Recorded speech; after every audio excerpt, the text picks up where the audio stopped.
Now we thought we'd take a look at the exciting stuff coming to PS4 in the next year. Now obviously the next kind of 6 months or so is pretty well locked down, but beyond that it gets a bit fuzzy, so some of this is kind of conjecture and just working out when things will probably arrive, whereas this stuff we know is coming. So this month, big one is Destiny. Density! I'm all over this game. I've played so much of the alpha and the beta, and I cannot wait to play more. What Bungie have done is they've taken my love of them and Halo and the fact that they make really satisfying FPS games and combined it with my love of making numbers go bigger. So yeah, Borderlands Dali, love it. Going to be incredible. And there is a new Borderlands coming in October as well, but the big one in terms of sales is going to be this. Yeah, really. Loads of people still buy Assassin's Creed, and so Ubisoft have made another one. That's pretty much it. That's how capitalism works. A lot of the October games have kind of dripped off into early next year now, so it's a bit clearer than it was before. But you've still got loads to look forward to, like Alien Isolation, like Drive Club, like Shadow of Mordor. All this junk is all coming out in October. So it's still going to be a bit of a crazy month, I think. But that's always the way with October, isn't it? And the same with November, when we'll be getting another Call of Duty game in November. Who'd have thought? I know. Imagine, like, if a Call of Duty game slipped, so there wasn't a Call of Duty game. Hey, it happened to Battlefield.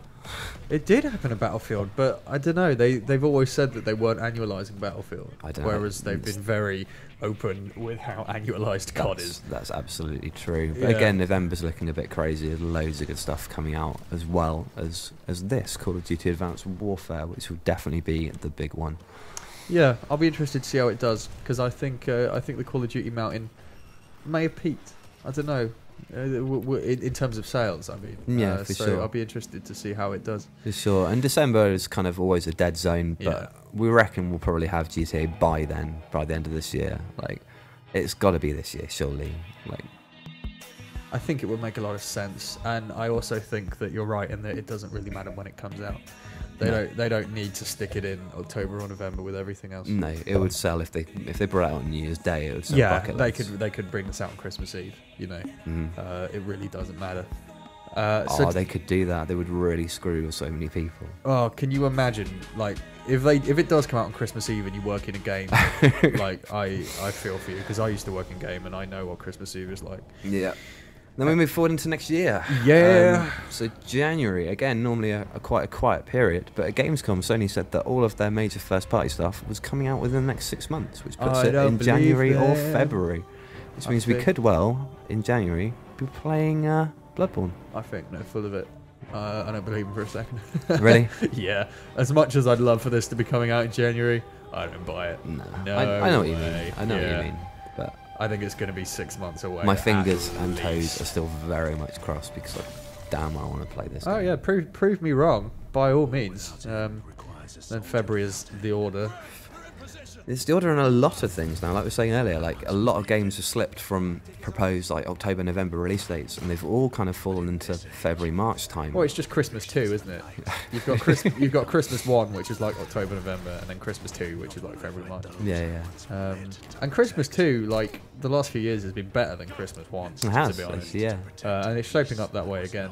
It's good to see the industry kind of reacting like that as well. Like, we're not just getting all the big games shoved into October, November anymore. It was looking like we were going to, but then obviously all the delays and stuff has meant that this has happened this way, and it seemed to have worked out for people. Yeah, so Christmas 2 is great. It is part of Christmas 2. March sort of falls into Christmas 2 territory, and that's where Battlefield's been pushed back to. Yes. A slightly irritating delay, but again, there are so many games already on the list that I can live with having to wait for a few. Yeah, and it'll probably do them well to avoid COD, to be honest. Like, there are a lot of people out there that do have to make that choice, like one or the other. Yeah, I imagine there will be an enormous number of people trading in Advanced Warfare to get this when it comes out. Not a knock on the quality of Advanced Warfare, just because they'll have played that for 4 or 5 months and then they'll move on. You know? Yeah.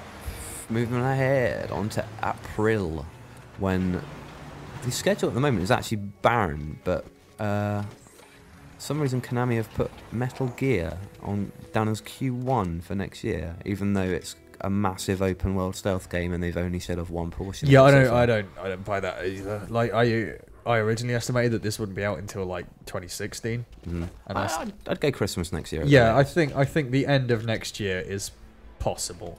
But they're still saying kind of early next year. Well, whether they try and kind of force it out before the end of March to kind of hit the financial year or whatever, I don't know. But it'll be interesting. Again, you know, I'd love to play it, so bring it on. Yeah, then you've got indie stuff like No Man's Sky, which really has to kind of dodge the heavy hitters. It's got to dodge Christmas 1 and Christmas 2 in order to kind of hit mainstream appeal. Yeah. It's gone down really well with hardcore gamers and with most people who've seen the trailer actually, but it's just not the kind of thing that's a big commercial deal, I suppose. No, that's what summer's for. Yeah, exactly. It needs to find that window, which is why. Or as I'm now calling it, Indie Christmas. So yeah, I firmly believe we'll see that this Yeah. next summer, and it looks brilliant, doesn't it? I just love how colourful it thinks space is.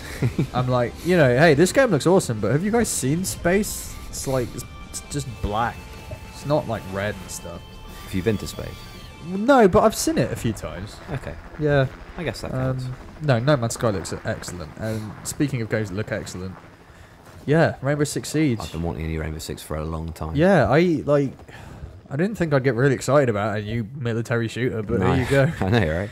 And it's all because of how compact it is, you know. Yeah. 5-on-5 in these small maps where you die really quickly. You can do all this cool barricade stuff and breach walls and all of this.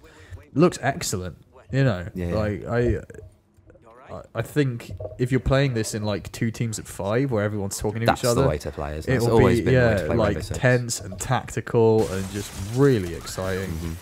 No, the reason I've done this in sort of summertime as well is because I really do think they've got some dodging to do. They can't afford to bring it out much sooner. I don't think it's in any state to get it there. Yeah. And at the same time, would they really want to put it up against next year's COD? Like, I don't think so. Same with stuff like Mad Max, to be honest. Like, there's not very many times when this can safely release, I don't think. No. I mean, some games might as well have 7 out of 10 tattooed to their forehead. And one of those games is Mad Max. So yes, a summer release would make sense. If I was the man in charge of marketing. If you were Max. If I was Mad Max, then yes, I'd probably decide that my game should come out in summer. And the same is true of stuff like Homefront. Like, it's just going to be sent out to die if they put it out against COD, really. Yeah. That was kind of the problem If with the first one. If it ever gets made in the first place now, with Crytek having financial issues. woes. Yeah, but yeah, from what we've heard, Deep Silver are going to make sure that everything keeps going, you know, which is good because it's a very interesting premise. And as mediocre as the first Homefront game was, it's an interesting setting that deserves to be, you know, explored more. For I sure. think. So yeah, I'm interested. I'm not as interested as I'd be if it was Time Splitters 4. Yeah, that would be nice, wouldn't it? But you know, it will do. Well, there you go. That's your year ahead.